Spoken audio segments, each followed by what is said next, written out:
In the deserts of northern Sudan, strange pyramids rise from the golden sands.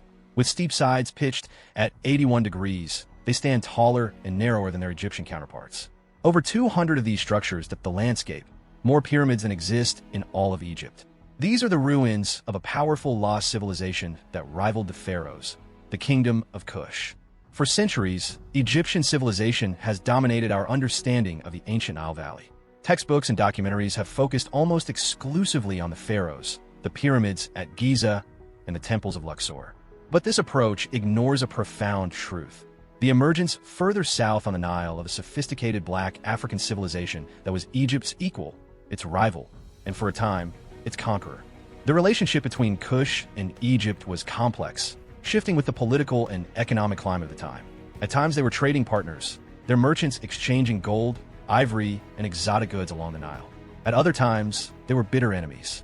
Egyptian pharaohs launched campaigns to subjugate their southern neighbor, and Kushite kings, in turn, invaded and ruled Egypt. This is the story of the Kingdom of Kush, a kingdom that existed from approximately 2500 BCE to 350 CE, for nearly 3 millennia. A kingdom that produced some of the greatest archers of the ancient world, built thousands of pyramids, created its own writing system, and produced the Black Pharaohs who once ruled all of Egypt. This is a story that forces us to rewrite the early history of the African continent. The story of Kush begins not in Egypt, but deep in the heart of Africa, in the region known as Nubia, the area now covered by southern Egypt and northern Sudan. The first great Kushite civilization emerged at a city called Kerma, located near the third cataract of the Nile. Archaeological evidence shows that ceramics were being produced in this region by 8000 BCE, earlier than in Egypt. By about 1700 BCE, Kerma had grown into a town of approximately 10,000 people with a complex, hierarchical society. It was the capital of what archaeologists now call the Kingdom of Kush, a powerful political state that organized trade to the Mediterranean basin and built up a military strong enough to resist Egyptian forces. For 50 years, archaeologist Charles Bonnet has been excavating sites in present-day Sudan and Egypt that point to the existence of a sophisticated ancient black African civilization thriving alongside the Egyptians. His discoveries at Kerma and Jebel reveal a distinctively indigenous culture with complex round and oval structures, elaborate burial practices, and advanced trade networks. The people of Kerma were skilled farmers and fishers who also raised cattle. They created distinctive black-topped red pottery, which became a hallmark of their culture. Their dead were buried in dome-shaped tombs outlined with black stones, accompanied by pottery and other grave goods. Kerma's position along the Nile gave it strategic access to trade routes extending to the Red Sea and into the interior of Africa. The kingdom grew wealthy from trade in gold, ivory, and exotic goods. In fact, Kush was one of the major gold producers of the ancient world. Egypt could not ignore its wealthy southern neighbor. The relationship between the two kingdoms was one of complex mutual entanglement, periods of peace and trade punctuated by raids and warfare. The Egyptians, who were expert archers themselves, named the people of Kush the land of the bow in recognition of their formidable military skills. The peaceful coexistence between Kush and Egypt was not to last. Around 1500 BCE, during the New Kingdom period, Egyptian pharaohs launched a major military campaign to conquer their southern neighbor. The Kingdom of Kush was absorbed into Egypt's expansive New Kingdom territorial empire. Egyptian control over Nubia lasted for approximately 500 years. During this time, the Egyptians built a chain of fortresses along the Nile to control the region and exploit its resources, particularly gold. However, cultural entanglement flowed in both directions. The Kushites adopted many Egyptian practices, including elements of their religion, art, and architecture. But they also maintained their distinctively African identity, adapting Egyptian influences to create their own unique cultural fabric. As one expert describes it, they dealt like Egyptians, they dressed like Egyptians, but they were still proud of their black faces. When the Egyptian New Kingdom collapsed around 1070 BCE, Kush regained its independence. A new Kushite kingdom emerged, centered first at Napata near the sacred mountain of Jebel Barkal, which was believed to be the dwelling place of the god Ammonius, a deity sacred to both Egyptians and Kushites. The Kushite kings saw themselves not as conquerors of Egyptian culture, but as restorers of its ancient traditions.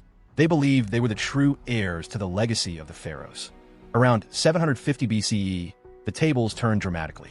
The Egyptian state had fallen into decline, weakened by internal divisions and external threats. The Kushite kings of Napata saw their opportunity. Led by a series of ambitious and capable rulers, the Kushites invaded Egypt.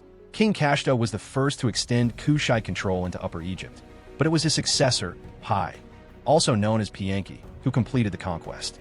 Pi personally led the attack on Egypt and recorded his victory in a lengthy hieroglyphic inscription called the Stele of Victory. The stele announces Pi as pharaoh of all Egypt and highlights his divine kingship by naming him son of Re and beloved of Ammonius. With Pi's conquest, the 25th dynasty of Egypt was born, a line of Nubian pharaohs who ruled both Egypt and Kush from approximately 747 to 656 BCE. This dynasty, known as the Ethiopian dynasty in classical sources, was in many ways the first great African power. The Kushite pharaohs brought Lower Egypt, Upper Egypt, and Kush together, creating the largest Egyptian empire since the New Kingdom. They ushered in an age of Renaissance, reaffirming ancient Egyptian religious traditions, temples, and artistic forms while introducing some unique aspects of Kushite culture. It was during the 25th dynasty that the Nile Valley saw the first widespread construction of pyramids since the Middle Kingdom. The Kushite pharaohs built new pyramids at the royal burial sites of El Kuru and Nuri, with steeper sides and narrower bases than their Egyptian predecessors. They assimilated into Egyptian society while maintaining their distinctively Nubian identity. As Osama Abdelmegwid, director of the Nubian Museum in Aswan, describes it, they dealt like Egyptians, they dressed like Egyptians, but they were still proud of their black faces. The most famous of the Kushite pharaohs was Taharqa, who reigned from 690 to 664 BCE. Taharqa ushered in one of ancient Egypt's greatest periods of Renaissance. He ruled as pharaoh from Memphis, but constructed great works throughout the Nile Valley, including at Jebel Barkal, Kawa, and Karnak. At Karnak, the sacred lake structures, the kiosk in the first court, and the colonnades at the temple entrance are all owed to Taharqa. He also built the largest pyramid in the Nubian region at Nuri, measuring 52 square meters at its base. In his inscriptions, Taharqa documented giving large amounts of gold to the temple of Ammonius at Kawa. In 2019, excavations at Ducky Gel unearthed 7 life-size granite statues of these Black Pharaohs, dating from approximately 744 to 656 BCE. These statues, along with countless other archaeological discoveries, have shaken our understanding of the origins and sophistication of early civilization in the heart of Black Africa. However, the Kushite Empire's dominance was not to last. From the 10th century BCE onwards, a new power had been rising in the Near East, the Assyrian Empire, based in Mesopotamia. By 700 BCE, war between Egypt and Assyria became inevitable. Egypt's remaining allies in Canaan and Syria had fallen to Assyrian control, and the Kushite pharaohs were determined to resist Assyrian expansion. The Kushite kings made various attempts to extend Egyptian influence in the Near East. Pi sent an army in support of a rebellion against Assyria in Philistia and Gaza around 720 BCE, but he was defeated by the Assyrian king Sargon II. Taharqa, who ruled from 690 to 664 BCE, adopted a different strategy. He allied himself with various peoples in the Levant and supported King Hezekiah of Jerusalem in withstanding a siege by the Assyrian king Sennacherib. The Assyrian annals record that Judah was forced into tribute, and disease may have played a role in preventing the Assyrian capture of Jerusalem. But the Assyrian Empire was not to be deterred. Sennacherib was eventually murdered by his own sons, and his successor, King Esarhaddon, launched a full-scale invasion of Egypt in 671 BC. Taharqa was defeated with surprising ease. Esarhaddon described, installing local kings and governors, and all Ethiopians deported from Egypt, leaving not one left to do homage to me. Taharqa fled back to his Nubian homeland, but he did not give up. 2 years later, he returned for Nubia and seized control of part of southern Egypt as far north as Memphis. Esarhaddon prepared to return to Egypt, but fell ill and died in his capital of Nineveh before he could depart. His successor, Ashurbanipal, sent a general with a small army corps, which defeated and ejected Taharqa from Egypt once and for all. Taharqa died in Nubia 2 years later, in 664 BCE. Taharqa remains an important historical figure in Sudan today. In 2021, it was announced that actor Will Smith was developing a major motion picture about the life of Taharqa, highlighting his continuing cultural relevance. Taharqa's successor, Tantamani, also attempted to regain Egypt. He defeated a native Egyptian prince named Necho, who was a vassal ruler of the Assyrians, and took Thebes in the process. However, the Assyrians responded with overwhelming force, sending a large army southwards. Tantamani was routed and fled back to Nubia. The Assyrian army sacked Thebes so extensively that the city never truly recovered. Although the Kushites had been driven out of Egypt, their kingdom in Nubia continued to flourish. Around 600 BCE, the Kushite capital was moved from Nubia to Meroe, further south along the Nile. This was a symbolic move, a shift closer to Black Africa. The kingdom that grew up around Meroe was one that very much reflected African influences. As one scholar describes it, from the graves and from the images painted on tombs, we can see that people looked much more African than Mediterranean. The kingdom of Meroe was a complex, advanced, and politically stable society. It relied on elected kingship with elaborate coronation ceremonies, in which the queen mother played an important role. Excavations of the large ancient city have revealed palaces, royal baths, and temples. Meroe's wealth was partly based on trade and commerce, particularly after the 2nd century CE when the camel was introduced to Africa, leading to a flourishing of caravan routes across the continent. Its position gave Meroe strategic access to trading outlets on the Red Sea. Pottery, jewelry, and woven cloth were all produced to a high standard of craftsmanship. The kingdom also had the resources needed for the smelting of iron, ore, water from the Nile, and wood from acacia trees to make charcoal. Iron gave the Meroites spears, arrows, axes, and hoes, allowing them to develop a mixed farming economy to exploit fully the tropical summer rainfall. Although influenced by the Egyptian state gods, such as Ammonius, Meroe developed its own forms of religious worship. The most important regional deity was the lion god, a Piedmech, often portrayed with a lion's head on a human body.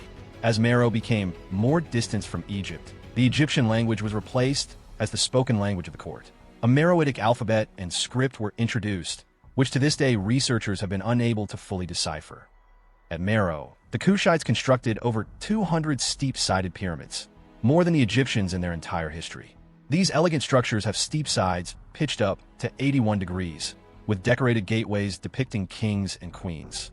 Originally painted with bold colors, they spread across the landscape as testimony to the kingdom's power and sophistication.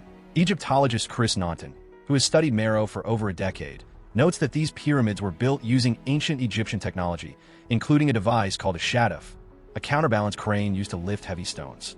The Kushite engineers modified this design to build their distinctive steep-sided structures. The pyramids of Meroe have a striking design rooted in ancient Egypt, evidence of the connections between these great African civilizations. But the Kushites adapted Egyptian technology and symbolism to create something uniquely their own. The kingdom of Meroe began to fade as a power by the 1st or 2nd century CE, sapped by war with Roman Egypt and the decline of its traditional industries. The iron industry, which had been central to Meroe's prosperity, had used up huge quantities of charcoal, leading to deforestation, and the land began to lose its fertility. The population gradually dispersed, replaced by a people described by their neighbors as Nubia.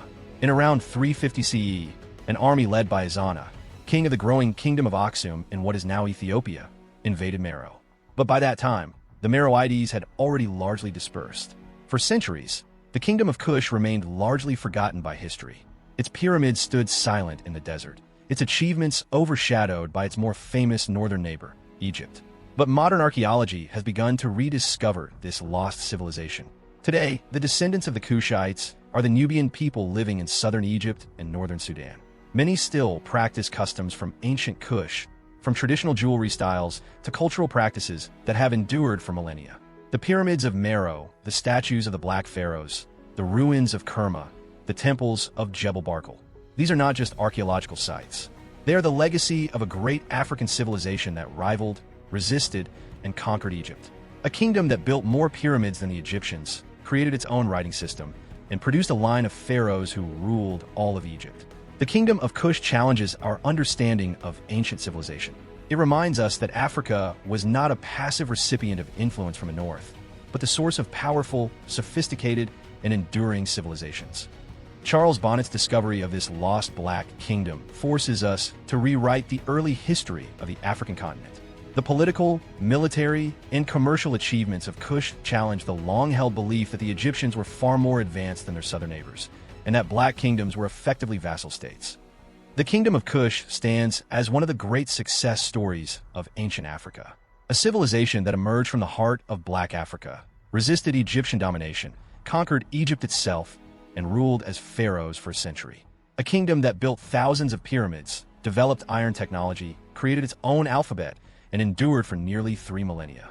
From Kerma to Nubia to Meroe, the Kushites established a legacy that continues to inspire. They were proud of their black faces, even as they adopted the trappings of Egyptian kingship. They created a culture that blended Egyptian and African influences into something uniquely their own. The lost kingdom of Kush has been rediscovered. Its pyramids stand tall in the desert of Sudan, waiting for the world to learn their secrets. Subscribe to Golden Empire Tales for more stories of Africa's legendary kingdoms.